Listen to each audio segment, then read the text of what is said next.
네, 오늘은 요한계시록 98번째 시간입니다. 계시록 22장 17절 말씀. 성령과 신부가 말씀하시기를 오라 하시는도다. 듣는 자도 오라 할 것이요 목마른 자도 올 것이요 또 원하는 자는 값없이 생명수를 받으리라 하시더라. 아멘.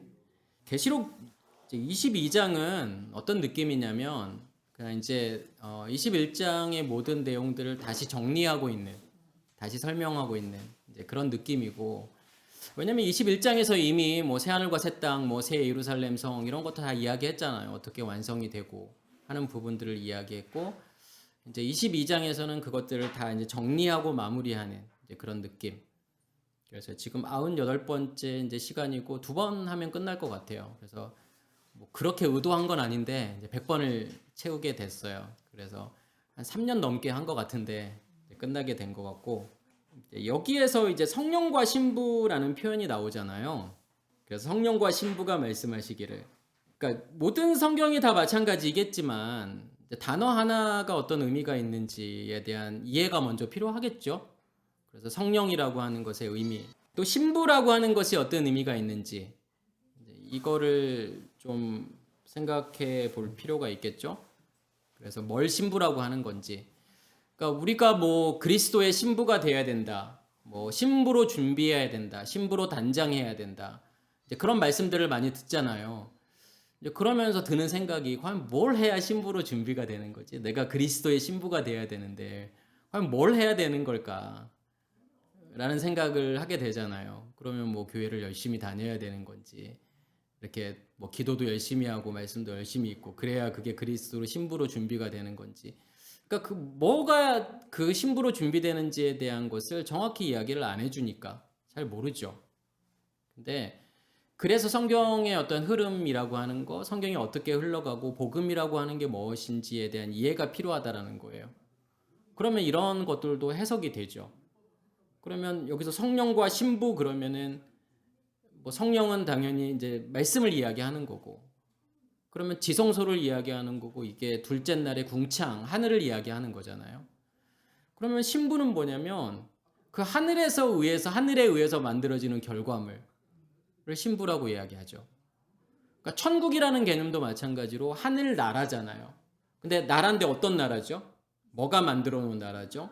하늘에 의해서 만들어지는 영역, 뭐 나라, 결과물, 이제 이거를 천국이라고 이야기를 하잖아요. 그럼 여기서도 성령과 신부는 뭘 이야기하는 거냐면 당연히 하늘에 의해서 만들어지는 그 땅, 또 다시 말해서 씨 가진 열매, 뭐 이렇게 이야기할 수 있겠죠. 뭐 광명체들, 이렇게 이야기할 수 있겠죠. 그래서 오라 하시는도다. 이제 성령과 신부가 말씀하기를 오라라고 한다라는 것은 결국은 성령과 신부가 의미하는 것이 씨 가진 열매인 거고, 광명체들이잖아요. 그러니까 신부로 준비가 되었다라고 하는 것은, 그 신부는 누가 준비하는 거죠, 결국은요? 그렇죠. 신랑이 준비하는 것이 이제 신부인 거예요. 왜냐하면 성령에 의해서 준비가 되는 거고, 하늘에 의해서 준비가 되는, 하늘에 의해서 만들어지는 결과물이라고 했잖아요. 그래서 내가 뭔가를 해서 신부로 준비가 된다라고 하는 것은 오해예요. 그냥 신부는 신랑이 준비한다, 이제 그 생각을 가지고 있으셔야 되겠죠. 그러면서 내가 성령과 신부로 준비가 되었다라는 것은 광명체가 되었다라는 거고, 그러니까 누군가를 향해서 오라라고 하는 것은 뭐냐면 내가 이제 세상을 향해서 빛을 비출 거야 라고 하는 것과 같은 의미죠. 내가 줄 거야. 그러니까 오라고 하는 것은 내가 이제 넘겨줄 준비가 됐어, 나 줄 준비가 됐으니까 오라고 하는 거잖아요. 누구를 초청한다라고 하는 자체가요. 이제 이렇게 잔치가 다 준비가 되어 있고, 그러니까 이제 오라고 하는 거죠. 여기서 이제 그런 개념. 그러니까 누구를 초대하는 거냐면 듣는 자, 목마른 자, 원하는 자를 이제 초대한다라고 하는 거죠. 그래서 계시록 이제 21장 2절에 보면은 제가 예전에도 한번 말씀을 드린 것처럼, 그러니까 신부로 내가 준비가 된다라는 게 어떤 의미가 있는지를 설명하고 있는 본문이죠.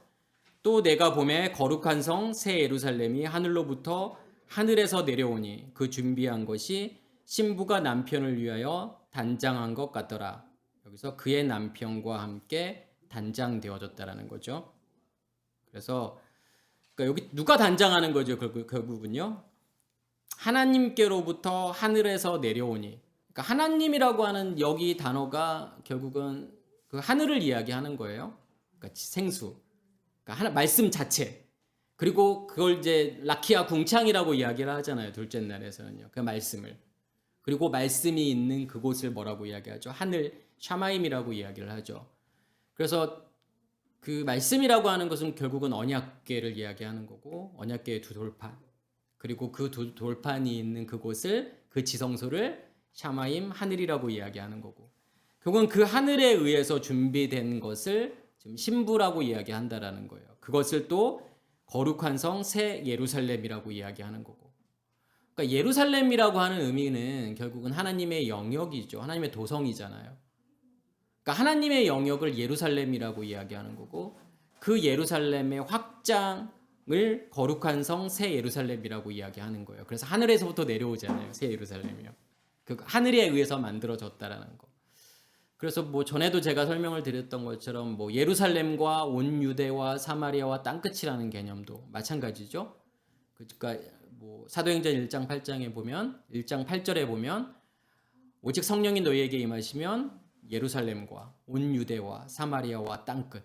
그게 보여지는 이 세상에서의 어떤 그 영역의 확장이 아니라 내 안에서 하나님의 임재가 있는 그 영역, 하늘을 예루살렘이라고 이야기하고, 그것의 확장을 온 유대와 사마리아와 땅끝이라고 이야기하는 거예요.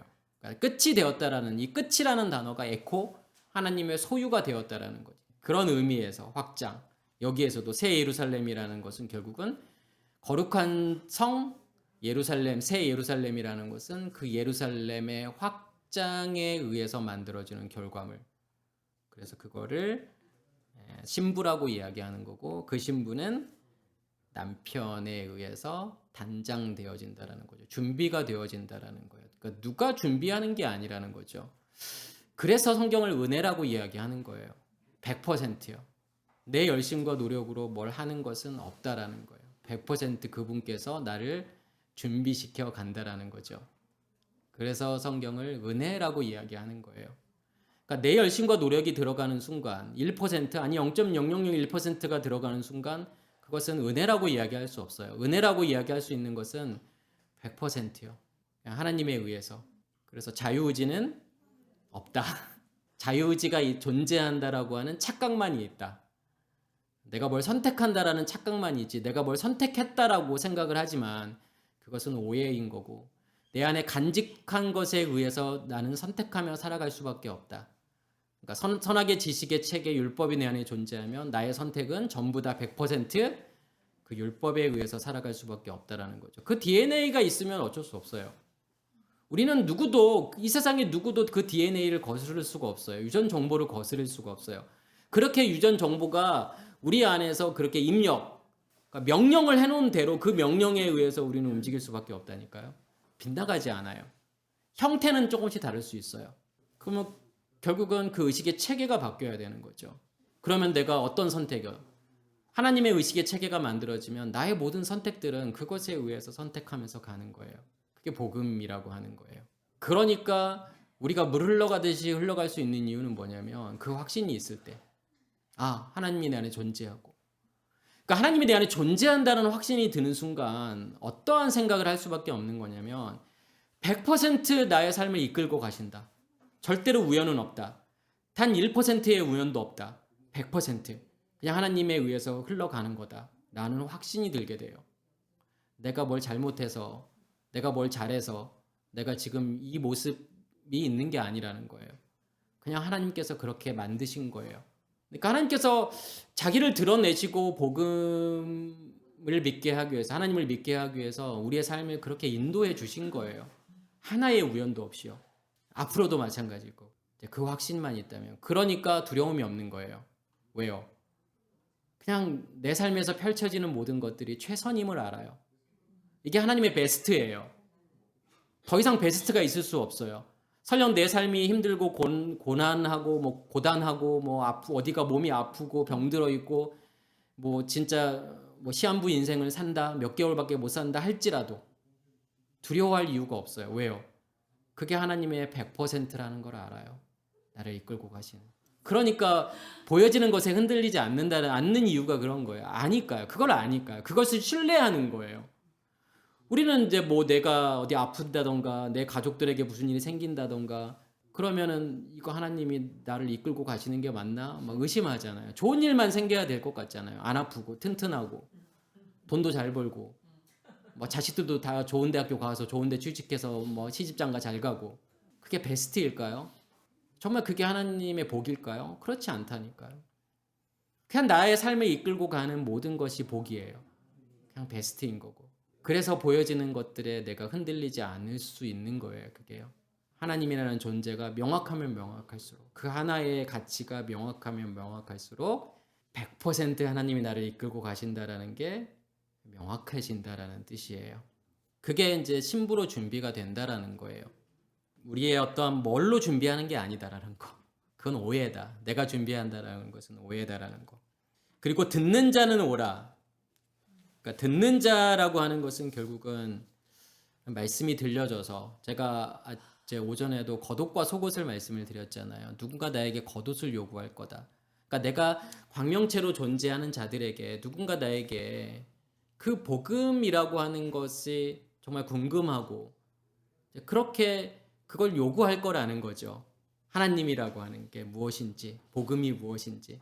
그러면 내가 겉옷을 준다라고 하는 것은 결국은 말씀을 준다라는 거잖아요. 듣는 자도 오라고 하는 것은 그렇게 말씀이 들려지는 자들. 그럼 겉옷을 받은 자들이잖아요. 그 빛을 받은, 그러니까 겉옷을 받았다라는 것은 빛을 받았다라는 거잖아요. 빛이 나한테 비춰졌기 때문에. 저는 내가 갈급해지고 하나님을 찾고 갈망하는 것도 주시지 않으면 저는 가질 수 없는 마음이라고 생각해요. 내가 오늘부터 한번 갈급해져 볼까? 결심한다고 해서 되는 게 아니라니까요. 그냥 하나님께서 주시는 마음이에요. 정말 하나님을 알았으면 좋겠다. 나도 하나님을 발견했으면 좋겠다. 하나님이 정말 내 안에 있었으면 좋겠다. 이런 마음들. 저도 그랬던 것 같아요. 정말 거듭난다라고 하는 건 뭘까? 내가 하나님을 경험한다라고 하는 건 뭘까? 나는 모태신앙으로 평생 하나님을 믿었는데 저는 모르겠더라고요. 정말 하나님이 내 안에 있는지. 하나님 느껴지지도 않고 경험되어지지도 않는데 그 하나님을 내가 믿는다라고 하는 게 참 답답한 일인 거고 고통스러운 일이더라고요. 갈급한 거죠. 하나님에 대해서. 그 존재에 대해서. 하나님은 누굴까? 그 하나님을 내가 인식하고 경험한다라고 하는 건 뭘까? 그 안에 산다라고 하는 건 뭘까? 라고 하는 거. 내 안에 천국이 만들어지고 내 안에 생명이 있고 내가 살아있는 존재가 된다라고 하는 건 뭘까? 라고 하는 거. 그건 정말 아무나 가질 수 있는 마음이 아니에요. 세리와 같이 하늘을 우러러보고 자기의 가슴을 우러러보지도 못하고 자기의 가슴을 치면서 나는 죄인입니다. 나를 불쌍히 여겨주시옵소서. 이거는 아무나 가질 수 있는 마음이 아니라니까요. 주시지 않으면. 하나님께서 주시지 않으면 가질 수 없는 마음. 저는 그래서 그 마음이 정말 제일 좋은 것 같아요. 많은 분들하고 이야기하고 하는 가운데에서 제가 정말 기쁜 때는 뭐냐면 그럴 때 정말 그런 갈급한 마음으로 뭔가를 찾고 있을 때 저는 자신 있게 이야기할 수 있는 부분은 뭐냐면 누군가 그렇게 갈급한 마음으로 그 하나님이라는 존재를 찾고 있다면 저는 분명한 답을 줄 수 있다라고 하는 그런 자신감은 있는 것 같아요. 그게 하나님께서 주시는 자신감이잖아요. 왜냐하면 있는 사람들은 하나님이 내 안에 있는 사람들은 분명히 알고 있고 또 그것을 넘겨줄 수 있다라고 하는 거. 여기서도 뭐냐면 듣는 자, 그렇게 말씀이 들려지는 자들에게 줄 수 있는 거죠. 그렇게 겉옷을 요구하는 자에게 속옷을 줄 수 있는 거예요. 예수 그리스도를 내 안에 있으니까 넘겨주는 거잖아요. 그러니까 없으면 줄 수 없어요. 그러니까 있으면 줄 수 있어요. 있으면 알아요. 그게 뭔지 알아요. 그게 뭔지 알기 때문에 줄 수 있는 거예요. 그 셈이 뭔지, 그 셈의 정체, 이름의 정체, 그 예수 그리스도의 정체가 뭔지 알아요. 그렇기 때문에 예수가 이거다, 그리스도가 무엇이다 이렇게 설명할 수 있는 거예요. 없으면 설명 못해요. 뭔지 몰라요. 그 예수화가 없으면, 그 불이 없으면, 빛이 없으면 그게 뭔지 몰라요. 설명할 수 없어요. 설명할 수 없다라는 것은 줄 수 없다라는 거예요. 그래서 겉옷을 원하는 자에게 내가 셈, 속옷, 예수 그리스도를 줄 수 있다라고 하는 거죠. 목마른 자도 올 것이요. 목마르다라고 하는 것이 이게 딥사우라는 단어를 써요. 이 딥사우라는 단어는 목마르다, 갈급해하다, 애타게 고대하다. 앞에서 말씀드린 것처럼 하나님을 찾게 되어 있어요. 말씀이 들려진 사람들은요. 하나님을 정말 갈급하게 찾게 되어 있어요. 그분만 원하게 되어 있겠죠. 그 갈증을 느낀다라는 거죠. 그렇게 느끼는 자들, 너희가 정말 갈증을 느끼고 있어? 그 목마름, 내가 이 생수가 아니면 죽을 것 같은 그런 마음이 너에게 있어? 라고 하는 거. 그런 사람들 오라는 거예요. 그래서 요한복음 7장 37절에 보면 명절 끝날 곧 큰 날에 예수께서 서서 외쳐 이르시되 누구든지 목마르거든 내게로 와서 마시라. 그러니까 정말 갈증을 느끼는 사람들은 오라는 거예요. 내가 주겠다라는 거예요. 그 쉔을 주겠다라는 거죠. 그 생수를 내가 주겠다라는 거예요. 뭐가 생수일까요? 그러니까 여기에서 생수라고 하는 단어가 나오잖아요. 그러면 살아있는 물이라는 뜻이죠. 그러니까 생명이잖아요. 생명이 있는 물이라는 뜻이잖아요. 자, 그러면 생명이라고 하는 거는 뭘 이야기하는 거죠? 단순하게 생수 그러면 우리가 그냥 기계적으로 말씀 이렇게만 생각할 수 있는데, 그러니까 살아있다라고 하는 것은 생명이 있다라고 하는 것은 뭐가 있다라고 하는 거죠? 빛이 있다라는 거잖아요. 불이 있다라는 거죠. 수라고 하는 것은요, 말씀이요. 말씀이 있다라는 거. 내가 살아있다. 저는 성경 전체에서 가장 가슴 뛰는 단어가 이 살아있다라는 거. 가장 중요한 단어예요. 그 생명이 내 안에 있는 사람이 살아있는 거죠. 시작이 되었다라는 거예요. 하나님의 시간이 시작이 되었다라는 거예요. 첫째 날에 빛이 내 안에 임했다라는 거예요. 살아있지 않은데 뒤에 내용 아무 의미 없어요. 내가 살아있지 않는데 첫째 날이 시작이 안 된 사람들에게 둘째 날, 셋째 날, 넷, 다섯, 여섯째 날이 무슨 의미가 있겠어요? 아니, 먼저는 살아있어야죠. 살아있어야 의미가 있는 거고. 그리고 살아있다라는 것은 내 안에 빛이 있는 거고. 우리의 마음 땅에 불이 타고 있는 거죠. 그게 살아있다라는 거예요. 생명이 있다라는 거죠. 그러면 수라고 하는 것은 말씀인 거고, 말씀이 기름 부음으로 임해서 이 불이 타고 있는 상태, 이것을 생수라고 이렇게 이야기할 수 있겠죠. 살아있는 불. 그 사람 있는 불이 내 안에 있다라는 것은 다시 말해서 예수 그리스도가 내 안에 있다라는 것과 같은 의미겠죠. 여기에서도 예수께서 명절 끝날 곧 큰 날에, 여기서 이 명절은 어떤 명절이죠? 수장절. 수장절의 의미는 곡식이 채워져 있다. 곡식이 가득 채워져 있다. 창고에. 어디 창고에? 우리의 마음 창고에. 말씀이 채워져 있는 거. 그게 말라기 3장 10절에 11조잖아요.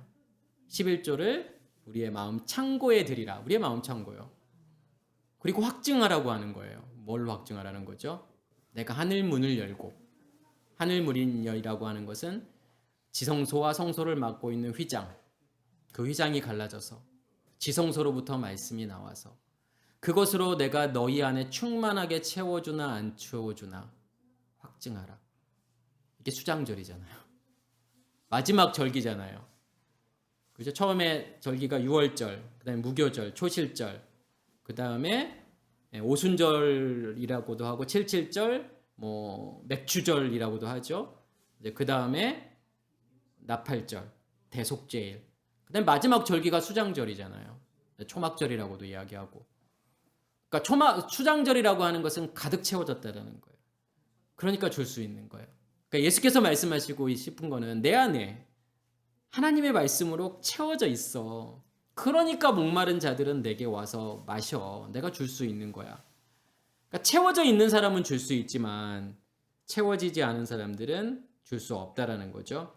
그래서 명절 끝날이라고 하는 것은 단순하게 그냥 명절의 마지막 날 이를 의미하는 것이 아니라 그 명절에 의해서 만들어지는 그 끝을 이야기하는 거죠. 겉사람의 죽음. 그러니까 끝이 온 만큼, 겉사람이 죽은 만큼 줄 수 있다라는 거예요. 하나님의 것을 줄 수 있다. 이제 그걸 설명하기 위해서 명절 끝이라는 표현을 하고 있는 거죠. 그래서 목마른 자들은 와서 내게로 마시라. 이제 그렇게 이야기하고 원하는 자는 값없이 생명수를 받으리라 하시더라. 22장은 제가 좀 그냥 앞에 있는 것들을 총 정리한다는 마음으로, 가벼운 마음으로 짧고 편하게 좀 말씀을 드리도록 하겠습니다. 그래서 원하는 자는 텔로라는 단어를 써요. 열망하다, 갈망하다, 원하다. 그러니까 앞에서 내용들과 마찬가지일 것 같아요. 목마른 자라는 의미나 정말 하나님을 갈망하고 하나님을 원하고 하나님을 소원하는 자들에게 주시겠다라는 거고, 값없이 주시겠다라는 거죠. 근데 값없이라는 것이 이게 노래안이라는 단어를 써요. 선물로 주시겠다. 무료로. 이유 없이. 뭐 그런 뜻도 있지만 이게 값없이 선물로, 그러니까 은혜라는 뜻이에요. 그냥 거저 주시겠다라고 하는 거죠. 은혜로 주시겠다라는 거죠. 일방적으로 주시겠다라는 거예요. 우리의 무엇과 상관없이, 내 열심과 노력과는 상관없이 그냥 주어지는 거라는 거죠. 그러니까 포도원에 절대로 들어갈 수 없는 우리잖아요. 일할 곳도 없고 나를 찾아주는 사람도 없고. 그게 원래 사실은 그 당시, 예수 당시에 그때 유대인들의 어떤 삶이에요. 그러니까 실업률이 너무 높고 내가 일하려고 해도 일할 곳도 없고 나를 써주는 사람도 없고 그런 분위기예요. 그런 상황에서 나를 써주겠다라는 거, 그게 은혜라는 거예요. 포도원에 들어오는 순간 뭐가 약속이 되죠? 한 데나리온이 약속이 돼요. 이미 한 데나리온을 받은 거나 마찬가지예요. 받은 거죠. 그게 약속이 된 거예요. 이미 약속된 거예요. 그러니까 우리의 믿음의 여정이 그런 거예요. 하나님의 시간이 시작이 되는 순간 완성이에요. 완성이 담보되어 있는 거예요. 이미 똑같은 거죠. 그냥 포도원에 들어오는 순간 한 데나리온이 약속된 거하고 같은 거예요. 근데 문제는 뭐냐면 그 한 데나리온의 가치를 내가 어떻게 보고 있느냐. 결국 이 문제예요. 그러니까 가장 중요한 게 나는 포도원에 들어왔느냐 안 들어왔느냐가 가장 중요한 1번. 가장 중요한 포인트예요. 그러니까 포도원 밖에 있으면서도 난 포도원에 있어. 이런 착각 가운데 있는 분들이 많이 있을 수 있죠. 내가 포도원에 들어왔다라는 거. 이거를 확증할 수 있다라는 거가 가장 중요한 포인트. 두 번째는 뭐냐면, 그렇다면 그 하나의 가치가 내 안에서 얼마나 커지느냐. 이게 우리의 믿음 여정이라고 보시면 돼요. 우리의 믿음 생활. 결국 우리가 이 믿음 생활을 하는 이유는 뭐냐면 그 하나의 가치. 얼마나 그게 가치 있다라고 여겨지느냐. 내가 이제 포인트겠죠. 그래서 시간이 가면 갈수록, 내가 죽으면 죽을수록 그 하나의 가치는 더 분명해지고 선명해지고, 그럴 때가 제가 오전에도 말씀드렸던 것처럼 은혜라고 이야기할 수 있는 거예요. 아, 이게 하나님의 은혜구나. 잘 몰라요. 100% 하나님의 은혜라는 걸 몰라요. 처음에 온 사람은 한 90%는 자기의 열심과 노력이라고 생각하고 그래도 한 10%는 주인의 은혜라고 생각하겠죠. 그래도 나를 그래도 일꾼으로 써주는 그 자체로도 의미가 있다. 이제 뭐 그렇게 생각할 수 있는 거잖아요. 그래서 그 가치는 이제 계속 커지겠죠. 그랬던 사람이 결국은 이게 전부구나. 그래서 제가 이제 그 이야기를 여러 번 말씀드리는 이유는 그 포도원 품꾼 비유로 하면서 제가 요즘 시대를 보면은 참 그때의 모습과 너무 또 같지 않을까. 이제 AI 시대가 오고 그러면 많은 사람들이 직장을 잃을 거고, 이제 뭐 여기 계시는 분들하고는 별 상관없을 수 있어요. 여기 다 이제 리타이어 하셔가지고 이제 그러시는 분들이지만, 이제 젊은 사람들은 지금 뭐 20대, 30대, 40대 그러면 이게 속도가 너무 빠르기 때문에 5년 안에 대부분의 사람들이 직장을 다 잃어버릴 수 있어요. 이미 현대자동차에서도 공장을 전부 로봇이 다 한다고 이제 시작이 됐어요. 불과 이제 몇 년 안에 다 이제 공장에는 로봇들이 다 일하고, 사람들은 이제 일하고 싶어도 일자리가 없고. 근데 뭐 그렇게 공장 노동자뿐만 아니라 먼저 없어지는 직업들은 고소득에 있는 직업들, 고학력에 있는 직업들부터 없어져요. 뭐 회계사, 변호사. 별 필요가 없어요. AI가 일을 훨씬 더 잘해요. 웬만한 회계사보다 회계사 수십 명, 수백 명 있는 것보다 더 빨리 해요. 그러니까 로펌 같은 데서도 이제 인턴 변호사가 필요가 없대요. 왜냐하면 AI가 더 일을 잘해요. 어떤 자료 찾아와라, 뭐 판례 찾아와라 그러면 더 잘해요. 몇십 명의 인턴이 할 수 있는 일을 AI 혼자 다 할 수 있어요. 그러니까 시니어 변호사들은 필요하겠지만 이제 인턴 변호사들은 필요가 없어요. 뭐 대다수의 사람들이 직업이 없어요. 어디 가서 일할 데가 없어요.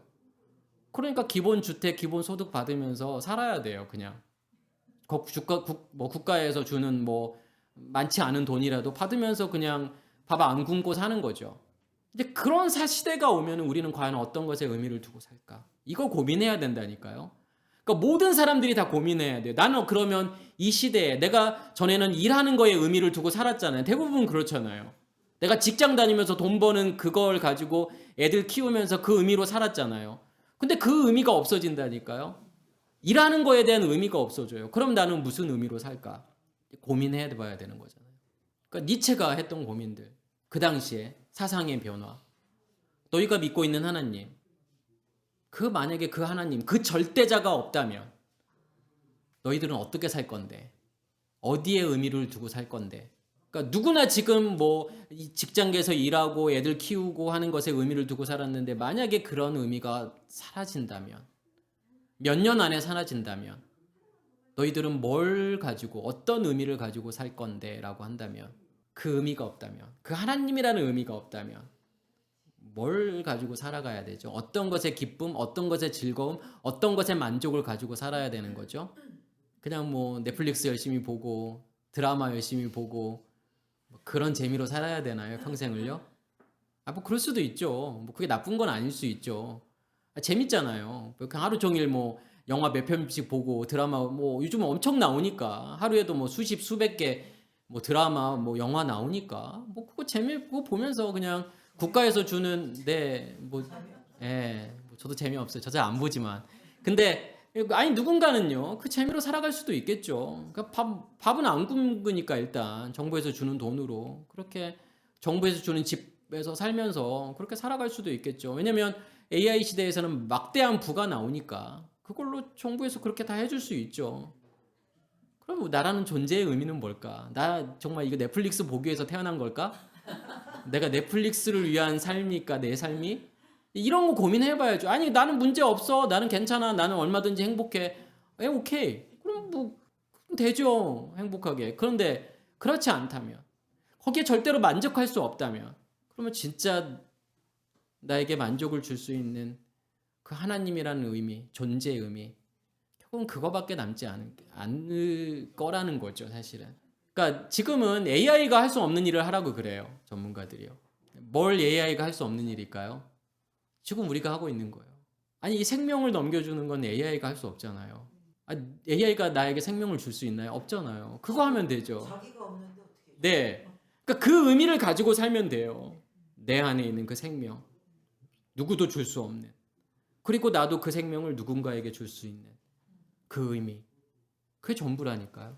그러니까 저도 이렇게 제가 이렇게 보시다시피 그래도 되게 기쁘고 즐겁게 하고 있잖아요. 왜냐하면 저는 그 의미로 살고 있기 때문에. 그러니까 뭐 100%그 의미로 살다 이렇게 말할 수는 없겠지만 이 의미가, 하나님이라는 존재의 의미가 저에게는 엄청 크니까요. 이거가 저의 기쁨. 그러니까 이런 기쁨이 아니라면 과연 우리가 무엇에 의미를 두고 살 것인지 이런 걸 좀 생각해 봐야 될 것 같고, 그래서 값없이 주겠다라는 거, 은혜로 선물로 주겠다라는 거, 생수를 받으라.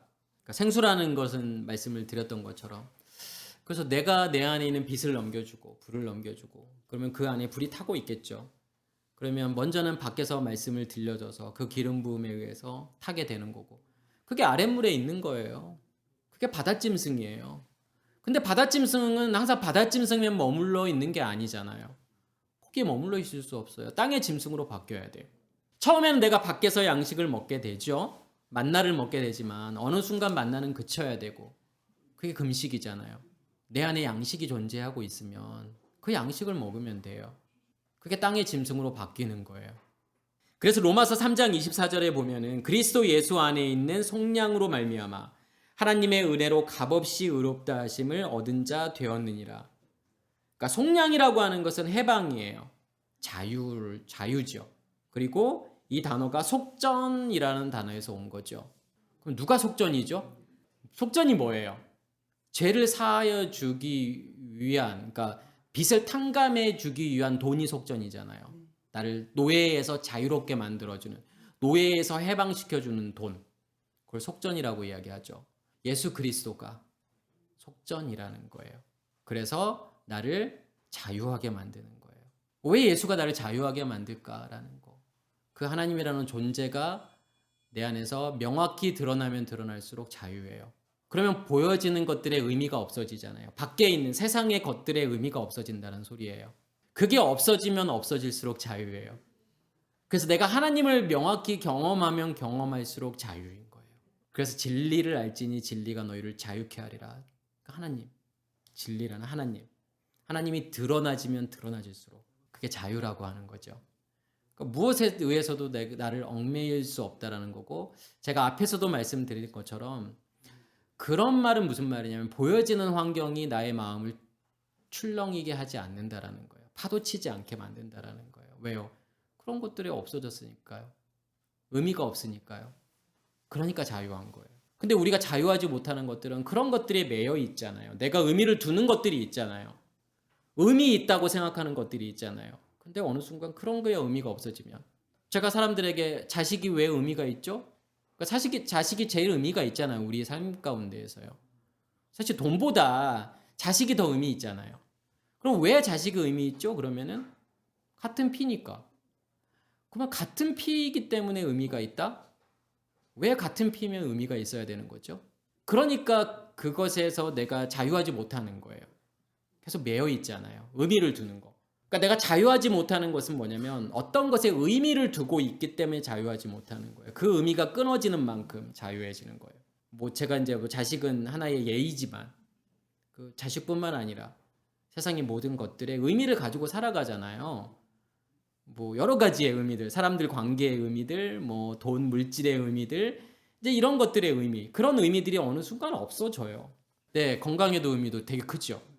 네, 현대인은, 뭐 현대인뿐만 아니라 당연히 건강이라고 하는 것에 정말 의미가 크죠, 사실은요.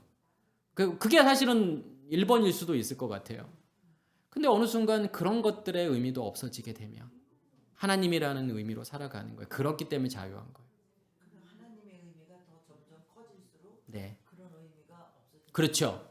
하나님이라는 의미가 커질수록, 생명나무가 커질수록 선악의 지식의 나무에 의해서 만들어지는 모든 결과물들의 의미가 사라지고 없어지는 거. 그런 건강의 의미도 선악인가요? 아니, 내가 그것에 의미를 두게 되면, 왜냐하면 그게 중요한 문제가 아닌 거잖아요. 사실은 나한테는. 나한테는 중요해요. 예. 아니, 뭐 누구한테는 중요하겠죠. 내가 모든 분들에게 중요하지 않다는 의미가 아니라. 그러니까 내가 왜 중요할까? 이걸 생각해 봐야죠. 왜 이 건강이라는 의미가 나한테 중요할까를 생각해 본다면, 근데 그것들의 의미가 끊어지면 끊어질수록 내가 자유하게 되겠죠. 그래서 여기서도 속량이라고 하는 것은 결국은 해방, 프로노, 그리스도 예수 안에 있는 속량으로 말미암아 하나님의 은혜로 값없이 의롭다 하심을 얻은 자 되었느니라. 선물이라는 거죠.